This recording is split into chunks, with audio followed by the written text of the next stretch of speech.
안녕하세요. 한국생명공학연구원에서 에피제네틱스를 연구하고 있는 김미랑입니다. 저는 또한 USD에서 석박사 학생들을 가르치고 있는데요. 에피제네틱스란 말이 굉장히 낯설어서 여러분들이 어렵게 생각할 수도 있는데 마지막으로 가장 쉬운 강의를 할 겁니다. 그래서 여러분 다시 한번 다 같이 에피제네틱스라고 한번 외쳐봤으면 좋겠습니다. 에피제네틱스. 네, 굉장히 쉽고요. 이 자리에서 에피제네틱스를 이해하고 그 개념을 이해하고 간다면 저는 보람을 느낄 것 같습니다. 여기 한 아이가 중학생인데요. 굉장히 고민에 쌓여 있습니다. 외모에 관심이 많은 중학생이다 보니까 아빠와 엄마를 닮아가는 자신의 모습에 고민이 많은 것 같은데요. 여러분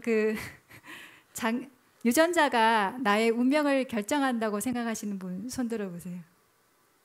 꽤 있으시네요. 예, 많은 사람들이 이제 유전자가 굉장히 그 외모나 여러 가지를 다 결정할 거라고 생각을 하고 있고 그런 연구들이 많이 발표되고 있기 때문에 유전자가 우리의 운명을 결정할 거라고 이제 생각을 하고 심지어는 IQ나 뭐 질병이나 여러 가지가 다 유전자에서 결정된다고 생각할 수 있는데요.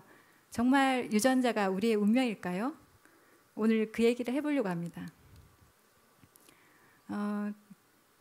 유전암호라고 하는 그것은 유전자의 실체라는 그 DNA의 GATC 염기 서열을 읽는 거거든요. 그런 GATC 염기 서열을 읽으면서 각 개인의 유전자와 그 사람의 특성이 어떤 연관이 있는가 그런 걸 연구하는 게 바로 유전학입니다. 그래서 유전학을 영어로는 제네틱스라고 해요. 그래서 제네틱스가 유전학이고 그 제네틱스에서는 DNA의 염기 서열이 사람의 특성하고 어떤 연관이 있는가를 알아보는 그런 학문인데요. 지놈 프로젝트 잘 들어보셨죠? 지놈 프로젝트는 이제 인간의 30억 염기 배열을 다 읽어내는 그런 프로젝트입니다. 그래서 이미 15년 전에 사람의 30억 염기 배열의 순서를 다 읽었어요. 그래서 그 이후에 과학자들은 그 한 사람뿐만 아니라 각 나라마다 수천 명, 수만 명의 지놈들, 그러니까 DNA를 다 읽어서 그 모든 데이터를 다 통합해서 그래서 사람의 특징을 어떻게 규정하는가를 연구를 하기 시작했습니다. 그렇지만 그 유전자가 과연 우리의 모든 것을 결정할 수 있을까? 사람들은 키가 유전이라고 생각해 왔습니다. 그래서 거의 뭐 80%가 아마 그 유전에 의해서 결정되지 않을까라고 생각했는데요. 의외로 많은 유전 연구를 해왔지만 그 키를 결정하는 것을 20에서 30% 정도밖에 설명을 못하고 있습니다. 아직도 더 많은 연구가 필요하겠지만 키를 결정하는 것에 유전적인 요인뿐만 아니라 우리가 먹는 거, 생활 습관, 자는 습관 이런 것들이 우리가 생각해왔던 그런 것들이 어쩌면 굉장히 중요한 역할을 할 수도 있다는 그런 생각을 하게 됩니다. 그리고 생활이 풍족해지면서 당뇨병과 같은 그런 비만과 당뇨병과 같은 그런 질병들이 이제 흔하게 일어났는데요.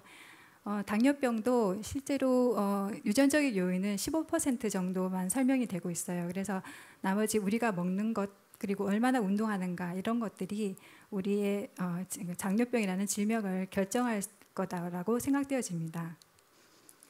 또한 가장 무서운 질병인 암도 유전적으로 설명을 되는 것은 약 5 내지 10%밖에 안 돼요. 그러니까 나머지 우리가 뭘 먹느냐, 그리고 생활 환경이 어떠냐가 우리 그 질병의 그 암에 걸리는 결정적인 요인인데 가장 그 암의 원인 중에 가장 큰 것이 뭐라고 생각하세요?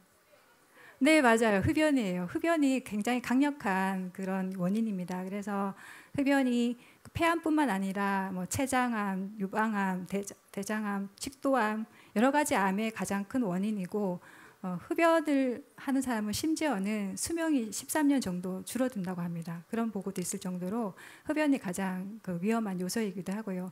그 외에도 우리의 여러 가지 스트레스라든가 그런 것들이 이제 암을 일으키는 원인이 될 수 있습니다. 흔히 사람들은 그 태중에 임신 중에 엄마의 태교가 굉장히 아이에게 중요하다라고 다 인식하고 있는데요.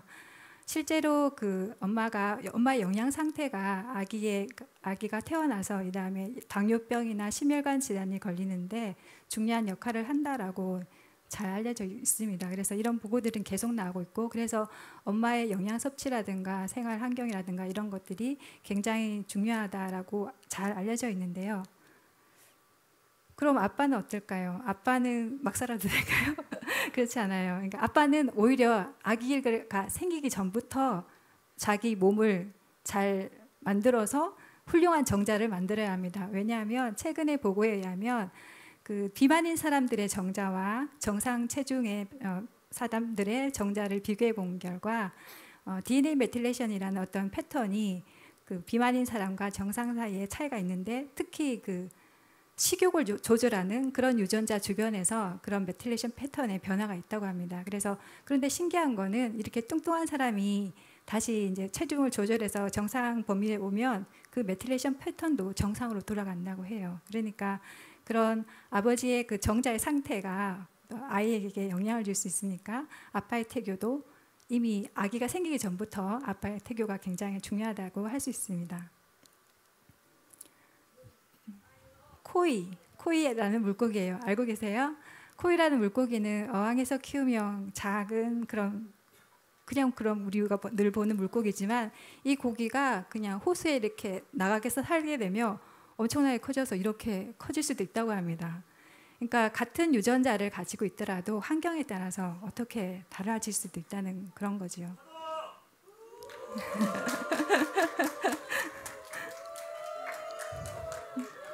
감사합니다. 에피제네틱스, 오늘 제가 하려는 얘기가 에피제네틱스입니다.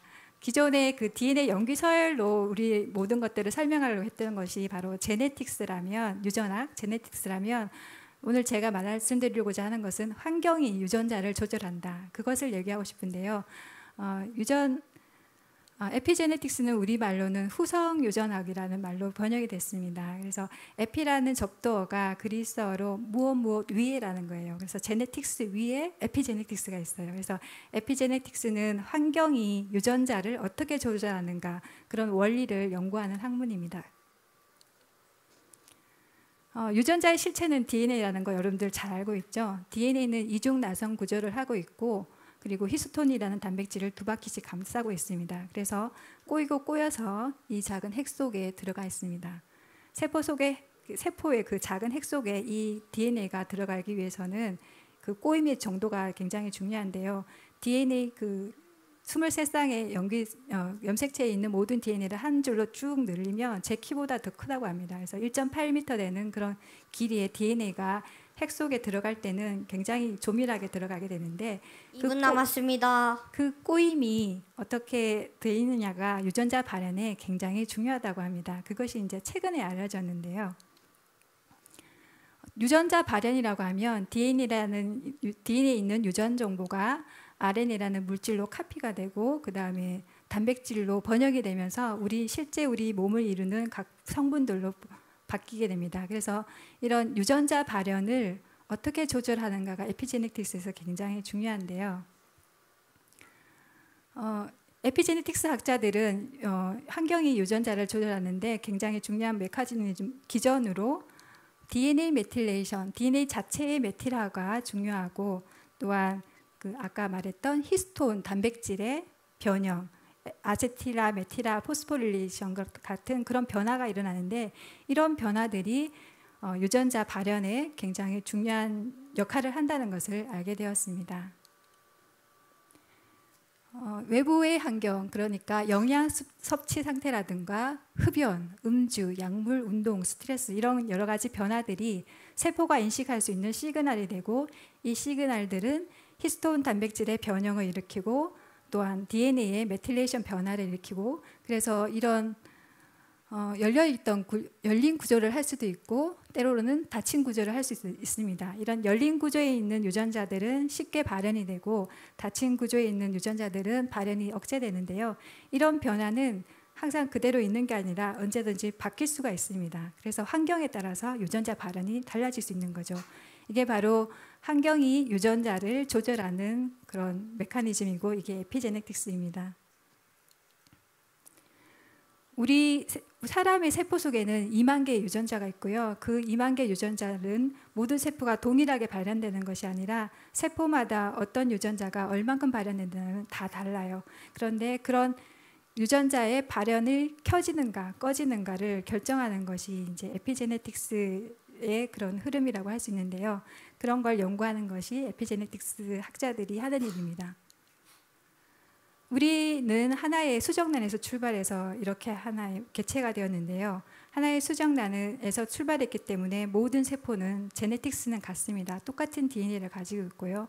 같은 유전자를 가지고 있지만 발생 분화 단계에서 어떤 세포는 피부가 되고 눈이 되고 머리카락이 되고 신경세포가 되고 다양한 세포로 분화를 하죠. 그래서 하나의 제네틱스를 가지고 있지만 다양한 에피제네틱스를 가지고 있습니다. 에피제네틱스는 질병 진단에 이용될 수 있어요. 그래서 그 DNA 메틸레이션 패턴이 암세포에서 달라지고 그런 것들이 우리 혈액에 있는 떠다니는 DNA에서 발견이 돼서 암을 예측할 수 있는 그런 것도 될 수 있고, 또한 지방 간의 질환 정도에 따라서 메틸레이션 패턴이 달라지기도 합니다. 그리고 다양한 질병들을 예측할 수 있는 진단 마커로서 에피제네틱스가 이용되기도 하고요. 또 에피제네틱스의 DNA 메틸레이션은 마치 사람의 나이테와 같아서 나이가 들면 들수록 어떤 특정 부위의 메틸레이션이 점점 증가하기도 하고 어떤 특정 메틸레이션 부위는 감소하기도 해서 메틸레이션 패턴으로 그 사람의 나이를 알 수 있다고 해요. 그래서 이런 것들이 범행 현장에서 범인이 남긴 어떤 혈흔이라든가 그런 데서 그 사람의 범인의 나이를 예측하는 데 쓸 수도 있기 때문에 과학 수사에도 쓰일 수가 있습니다. 저는 최근에는 그 항암제 내성을 에피제네틱스로 연구를 하고 있는데요. 이 피부암 환자에는 비라프라는 뮤테이션, 돌연변이가 있고 이 환자에게 항암제로 베뮤라페닙이라는 항암제를 처리하게 되면 기적같이 낫습니다. 하지만 시간이 지나면 내성이 생겨서 다시 재발하게 되는데요. 이런 과정에서 항암제라는 약물 자체가 환경의 변화로 인식되고 세포가 거기에 적응하면서 자기 에피제네틱스 변화를 일으킵니다. 그래서 새로운 유전자 발현 패턴을 만들어서 항암제 내성이 생기는데, 저는 이제 이런 에피제네틱스를 다시 되돌려서 내성을 극복할 수 있는 방법이 없을까, 그런 걸 연구하고 있습니다. 이제 여러분들은 환경이 유전자를 조절한다는 걸 알게 되었고, 흡연이 굉장히 나쁘다는 것을 알게 되었고, 우리가 먹는 식사, 생활 습관, 운동이 굉장히 우리 유전자 조절에 중요하다는 것을 알게 되었습니다. 그래서 좋은 식사와 건강한 생활 습관으로 유전자를 건강하게 조절하시기 바랍니다. 감사합니다. 네, 감사합니다. 네.